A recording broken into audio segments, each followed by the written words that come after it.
Good day. Morning. What is it, day 45 now? Yes? It is. Yeah. Downhill from here on. Yep, it's getting interesting. So a couple issues I wanted to raise since we last met.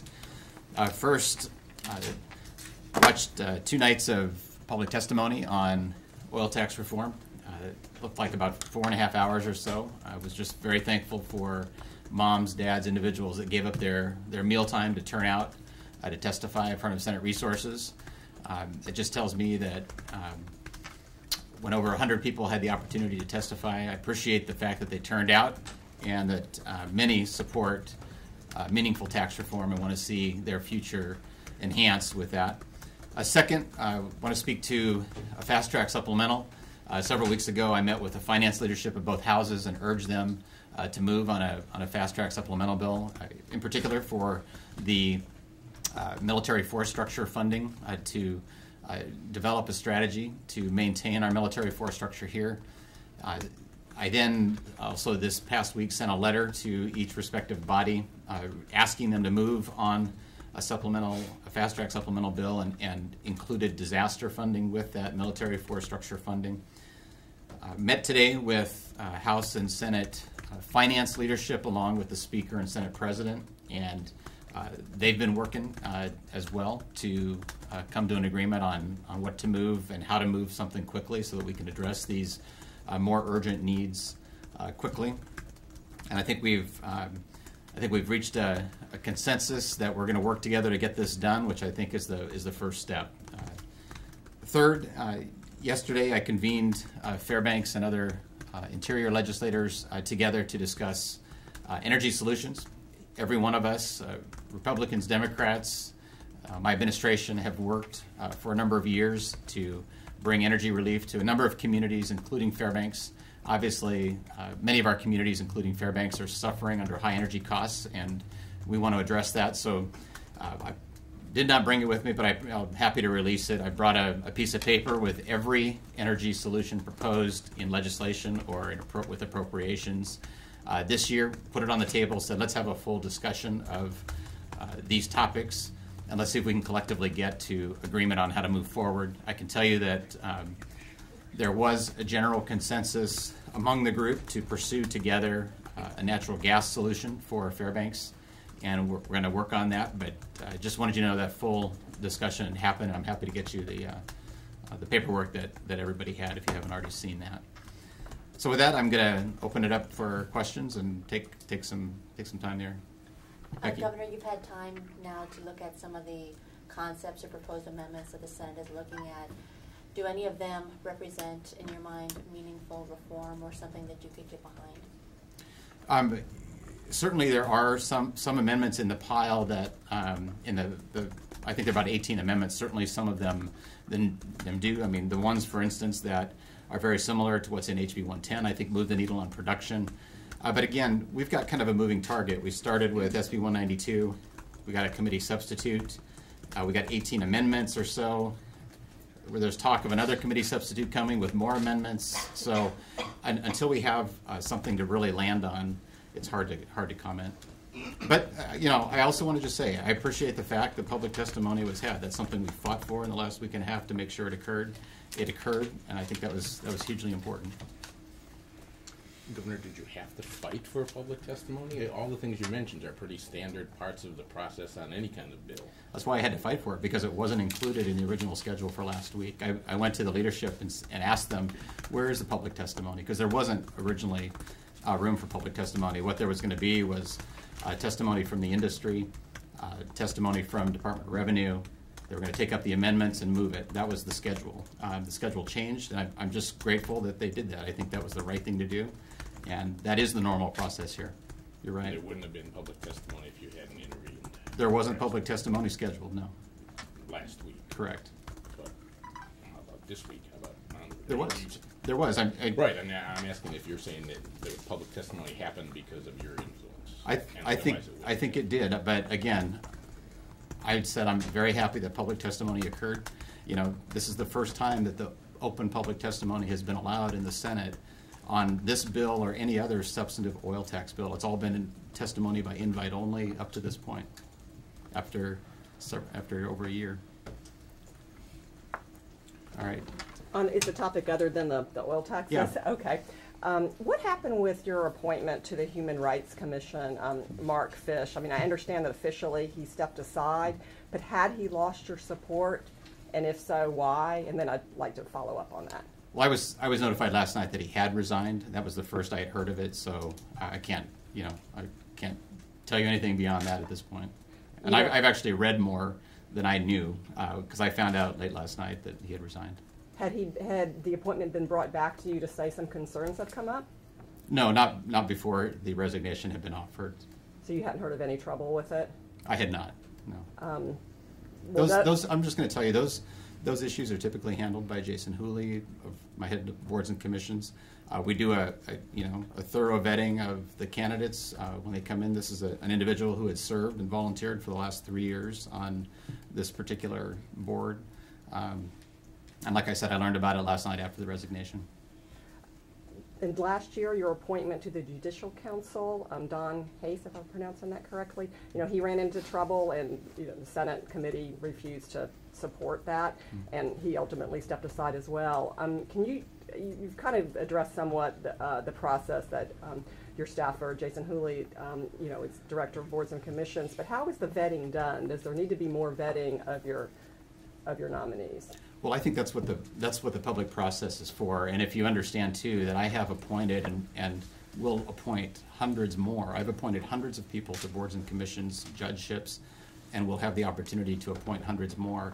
And I understand that you can pick up, and roll out several candidates who have fallen by the wayside either through resignation or through additional vetting. But the process is, we vet them as thoroughly as we can, but then there's a public process to vet them as well. And that is a complete process that needs to happen. That's why it's set up that way, is to discover issues that should have arisen perhaps earlier. Who else? Yeah. Dan Fiorucci, KTU, UTV. With gasoline prices now, $4 in excess and even worse in some of the rural areas, is there anything that you as governor could do for any kind of relief on that? And would you be inclined if there was something you could do? Well, I've already doing at least two things. One is I put forward a bill to suspend the gasoline tax. That would offer some relief, both for automobiles, fishing boats. I mean, that would offer some relief. But more than that, I've offered HB 110, which is an incentive for new oil production. If we can get more oil production through the line, that too, if you have more supply, that helps decrease the cost. Who else? Yeah. Good morning. The Senate Finance passed a version of Senate Bill 144, which would reinstate the Alaska Immunization Program. Basically, the federal government has reduced their support for it, and this would sort of replace federal money with state money.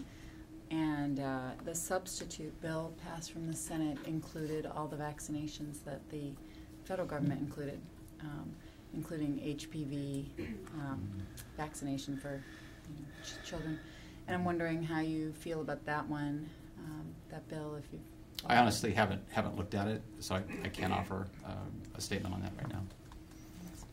Wait, let me see if I get somebody else. Pat, you haven't had a chance yet? I wonder if you could tell us at current prices, how much profit do you think the oil companies are making per barrel, and what do they need to make to get the changes that you want to see?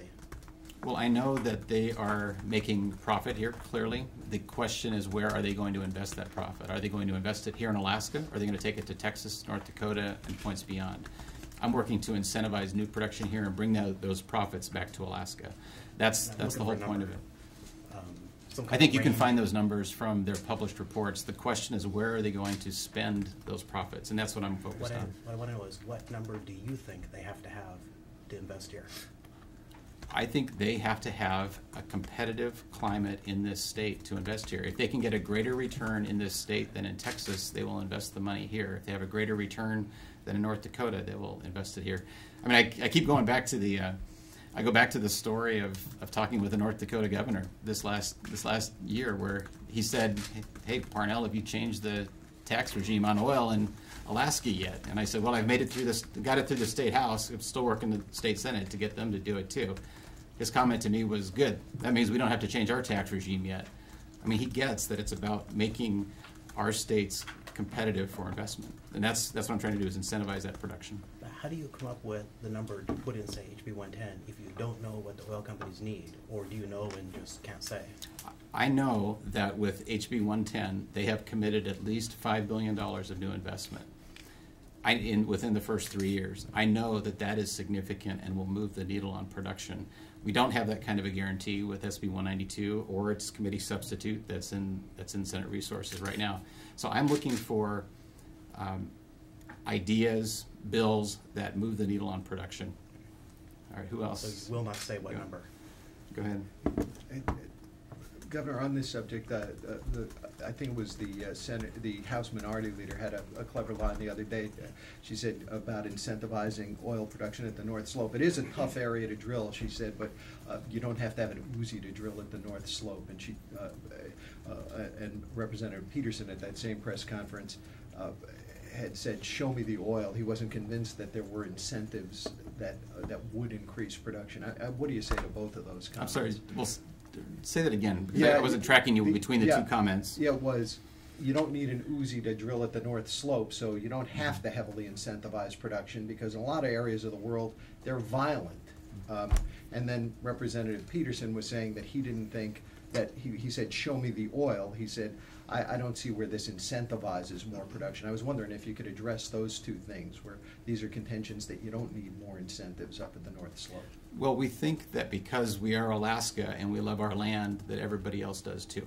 I mean, it's for these companies, it's about sheer economics, and their portfolio will include investments in risky areas, like you've described, because they have a higher rate of return there and greater risk, and then part of their portfolio will be in more stable areas with lower rates of return. So it is a balance there.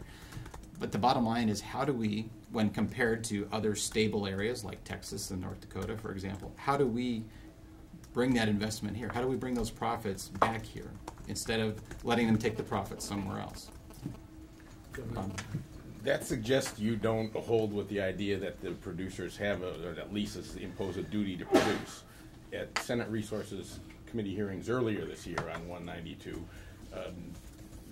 your folks, I think Commissioner Butcher and other, essentially said, we asked the oil companies for information, or I guess it was consultants who said that your administration asked the companies for information. You don't get it, you say thanks very much, while they give more accurate and more specific information in forums like Security and Exchange Commission. Why doesn't the administration demand the information it needs to provide the kind of questions that Pat Forgy just asked? Well, you're mixing apples and oranges when you talk about a duty to produce or duty to develop. And let's just talk about that first. Every lease implies a duty to develop under it. They have a duty to develop it. Implies or requires? That's an implied duty in every lease. I don't believe that's an express duty, as I'm recalling. There are implied and express duties in every contract. Covenant of good faith and fair dealing is an implied duty. The duty to develop is also implied in every lease. They are producing oil, and they're producing oil at 600,000 barrels a day and declining at 6 to 9% a year. They're fulfilling their duty to develop. Now, you've asked a question related to why don't we require more information. That is a separate issue, given the fact that they're developing. So let me take that information question. Commissioner Butcher, would you come up and help address that? Yeah, Bob. The issue with more information, there's kind of two pieces to it. One piece is having to do with information that the department could statutorily receive and hadn't been. We've put together a presentation that we haven't had an opportunity to give yet, but that we've let the committees know we have, that talks a little bit about some of the information that we have brought in that we did not have a year ago. But I think the more of the questions that we've been getting have been questions like tax credits. We pay out a certain number of dollars worth. What do we get for it? And those are really questions that you can't answer until decades from now, when you look back and try to see not just the relationship between the companies that are currently producing on the North Slope, but also the companies that are getting tax credits for exploration that may or may not lead to development and eventual production. So it's a question that doesn't have an answer. There's no way you can directly connect tax credits to production. And so those are some of the questions that we get that there's not an answer to. It's not a matter of us not having enough information. As long as you're there, on the House floor yesterday on HB 118, Representative Mike Dugan said the Department of Revenue lied to me. That's a direct quote, and he said he doesn't trust you, or not you specifically, but your department. Could you respond to that, please? I have no information that we have ever been dishonest with anybody. I certainly haven't been. I know the Deputy Commissioner hasn't been. In reference to the bill last night, the Department of Commerce, Community and Economic Development primarily carried the bill last session. We've had a more active role this session, so we can't speak specifically to what everything that has been said in every office, but certainly we have never lied to Representative Dugan. I'm going to step in and say something too, because I heard those comments. I watched the debate last night. I was extremely disappointed in the way several representatives impugn the motivations of my administration, my commissioners, the hard work of the state employees that have put their own effort into House Bill 118 and other legislation. So usually when a legislator has a concern like that, where they feel like they have been given incorrect information and they think it's intentional, they would come call me. They would come see me. That's not happened in this case or in any other. And for a member to stand up on the floor and impugn the motivations of others, I think it violates their own legislative rules, but certainly there's a better way to handle it, and that would be to come see me and show me what it is that has been a problem. If it's a problem with staff level, they can certainly go to the commissioner and do the same. So that's all I'm asking is, before you do the broad brush sweep of the entire, Department of Revenue or Department of Commerce, I think we need to be a little more circumspect with our accusations like that. Well, Governor, your credibility seems to be being called into question. At this week's Senate Majority News Conference, the Senate President, a fellow Republican, he referred to yours and the AOGA and the State Chamber of Commerce action alerts.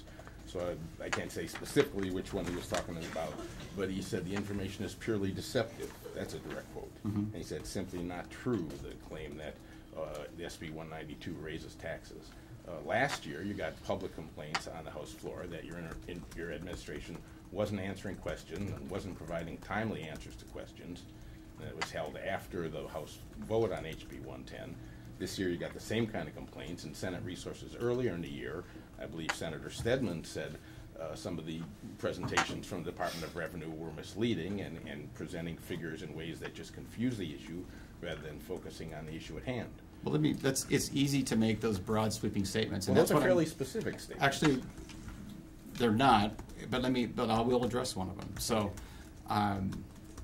they're sweeping in that they use words like deceptive and lying, and then they don't really dig into what the comments were that were made. So for example, you brought up the action alert. I sent out a legislative action alert saying get down there, offer public testimony. My statement expressly referenced SB 192, which was a tax increase because they took the cap off in the original version.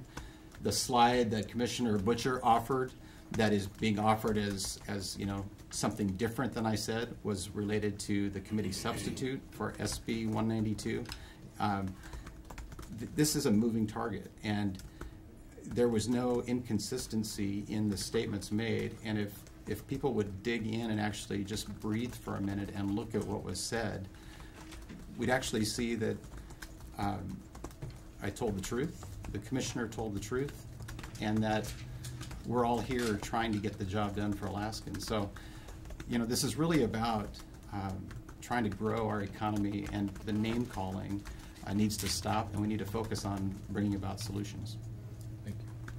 Who's next? Governor, any notion of whether you may sign the bill that passed the House and the Senate, which would offer public access to fishing streams where private land has been acquired around them? Do you know what your inclination would be? I know you have 15 days to consider whether. Well, I haven't looked at it because I don't think I've received it yet, but I haven't looked at it. Becky? On oil taxes, we keep hearing this idea of move the needle, Mhm. and I wanted to get a better sense of that from your perspective. I know there's some senators, Senator Wagner, for example, Senator Stedman, who said they would be content to stabilize production and then get some incremental production, even maybe up to 700,000 barrels, Senator Stedman said. Is that something that you agree with? Does that qualify as moving the needle, in your opinion? I set a goal of 1 million barrels a day going through that pipeline. I'm focused on that goal. When I say move the needle, that means some kind of significant movement on production. And so when I hear, and when we're told publicly, and the public commitment is made that these companies will commit at least $5 billion in the first 3 years, and that the first $1.5 billion of new money will go to 50 new wells on the North Slope, that to me, that's real dollars, real production, because we know the oil is there. I love the new exploration. We do not want to shoot explorers in the head by diminishing tax credits there. So I want to make sure that whatever comes out of the Senate Resources Committee doesn't hurt exploration, because that's the 7 to 10 year oil that we're going to get. We need them both. We need more oil from the legacy fields, and we need oil from new exploration as well. But HB 110 seems to be a non-starter in the Senate. I mean, nobody seems to be embracing that. I know you still believe strongly, and we heard some people during public testimony say, reconsider it, but it doesn't seem to be going anywhere there. So I'm wondering, are you willing to try to meet them halfway, or are you saying this is the bar and you need to come up? The bar is the bar is meaningful new production, and all I'm saying is the ideas under HB 110 clearly will spur new production, new jobs, new revenue for the state. The bar is already at least $5 billion, and that's just two companies talking. So I'm open to any ideas that will create that kind of level or greater of investment. Pat? Would any cuts to tax credits be a problem? I mean, we've had some testimony. Pedro, I think, was one who said that we might be over tax crediting. Pedro's focus was on the legacy fields. I mean, Pedro's clearly focused on Prudhoe, Caparic, Alpine. He's speaking specifically to heavy oil, viscous. I mean, that's all present in those legacy fields. His focus is not so much on the exploration side. So I think that question's probably better addressed to him. But my concern would be that if they try to roll back tax credits when we have had new explorers coming, we want that. That's 7 to 10 year oil, as I've discussed before. My concern is that we not shoot them and focus on merely the short term. So it's going to be a balance of both. Yeah, Rebecca. Governor, I'm just thinking, I think your standard of meaningful new production is sort of inherently subjective. And, this is just an observation. And as Commissioner Butcher just said, there's no way you can directly tie tax credits to production. And that makes it, I guess, very difficult to come to agreement.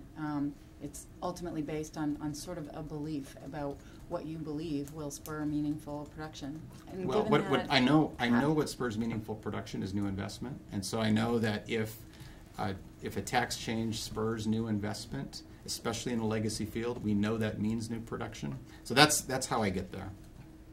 But without, concrete written assurances, which are really not possible to ask of companies, private companies, I don't think, how do you come to any agreement with parties who just have a different belief about either what defines meaningful production or what spurs that?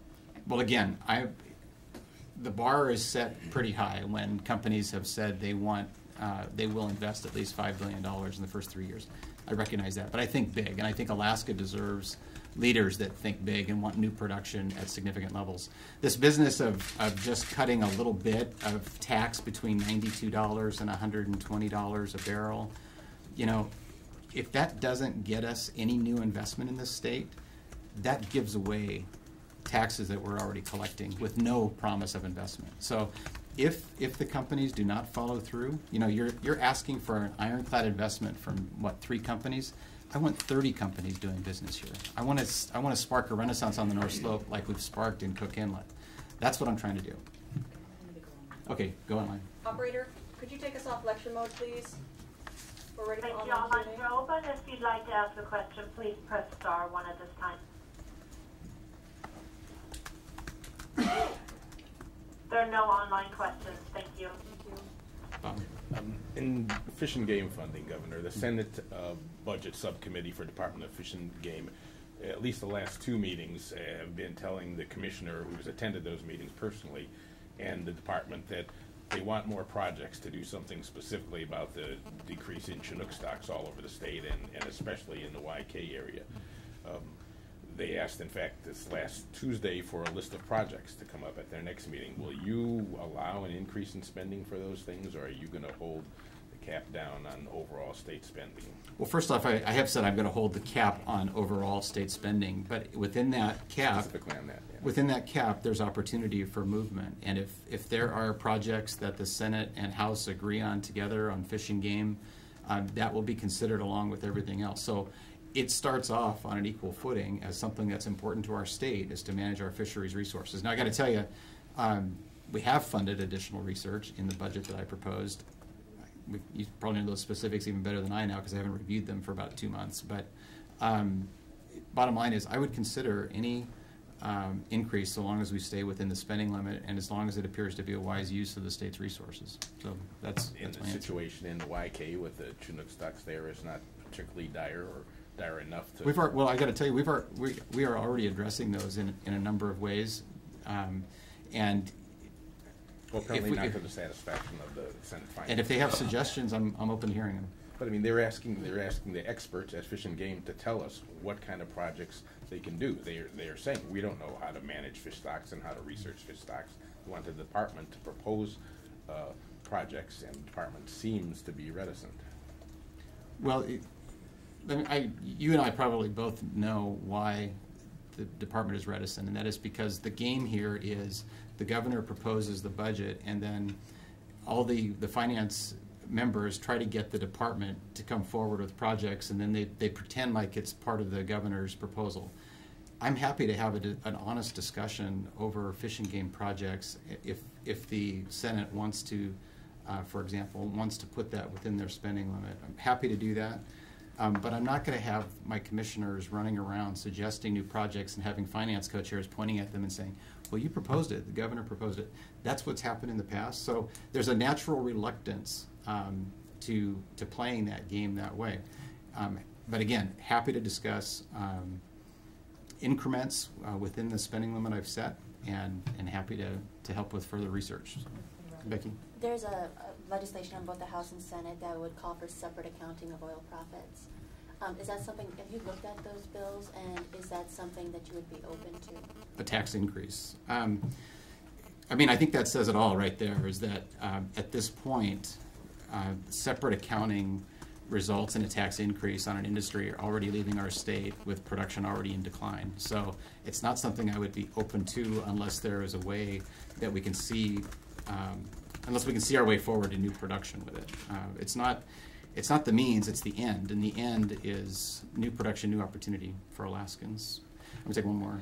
Yeah. Governor, meeting with the interior legislators on the energy issues, did you and the legislators seem to come to some kind of consensus? You had mentioned they want something done on natural gas. Mm-hmm. What in particular, and how does House Bill 9, the Speaker's bill on the pipeline, which I've heard concerns about from the Mm-hmm. interior legislators, fit into any consensus?